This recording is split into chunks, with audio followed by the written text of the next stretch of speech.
Sabe o que ele fez? Ele pegou um império quebrado, com colônias largadas, e decidiu transformar tudo. Mas o preço disso seria o controle total.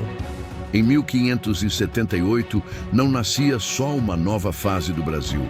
Nasciam as reformas coloniais, quando Portugal percebeu: ou colocamos ordem nisso, ou perdemos o Brasil de vez.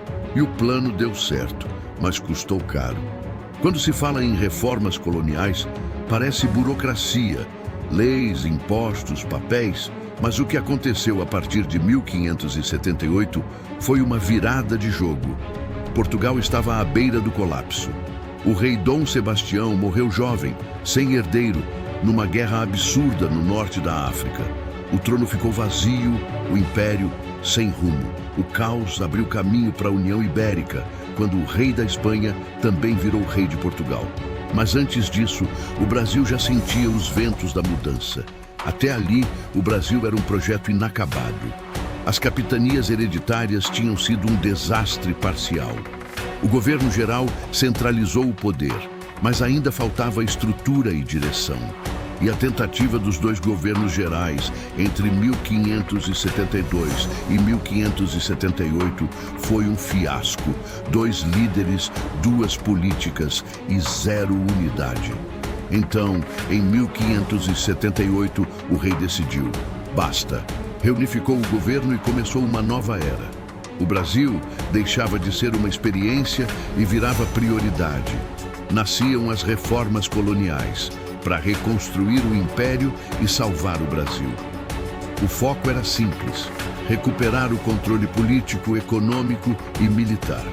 Porque se continuasse do jeito que estava, o Brasil seria tomado por estrangeiros.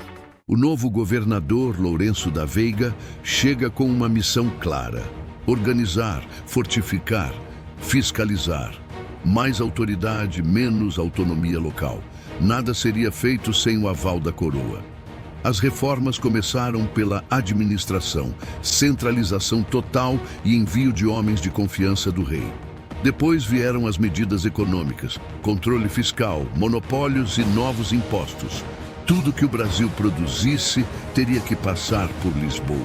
O açúcar, ouro branco do império, estava enriquecendo senhores e estrangeiros. Agora enriqueceria também o rei. Ao mesmo tempo, o império se armava. As invasões francesas no Rio de Janeiro mostraram que o litoral era vulnerável.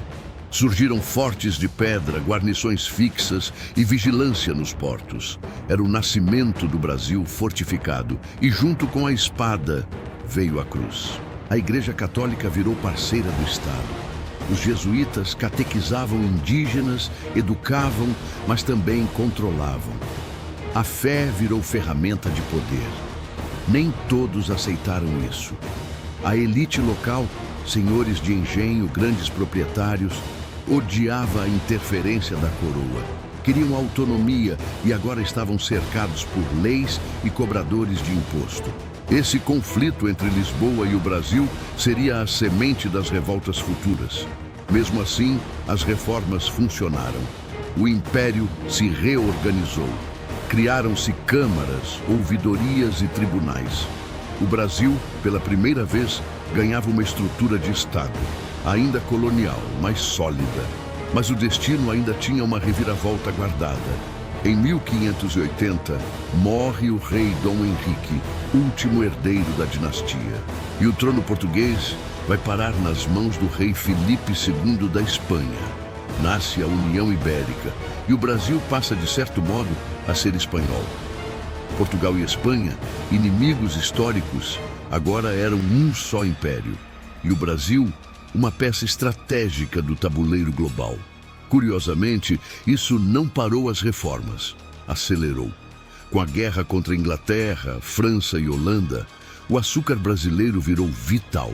O Brasil virou a joia da coroa ibérica e, ao mesmo tempo, seu campo de batalha.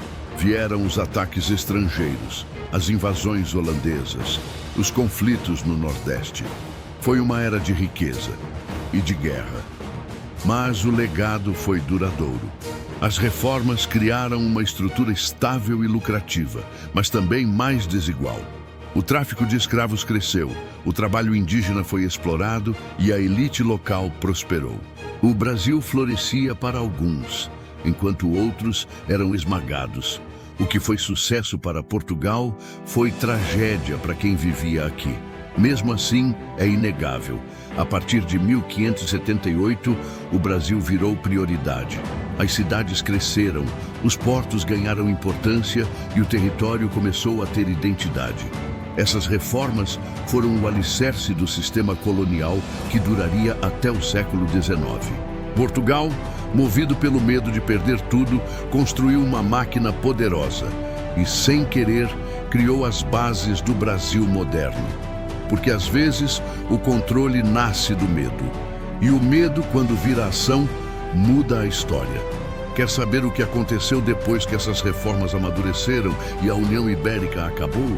O Brasil nunca mais seria o mesmo. Clica aí e continua a jornada. O próximo capítulo te mostra como o Brasil virou o coração do Império Português.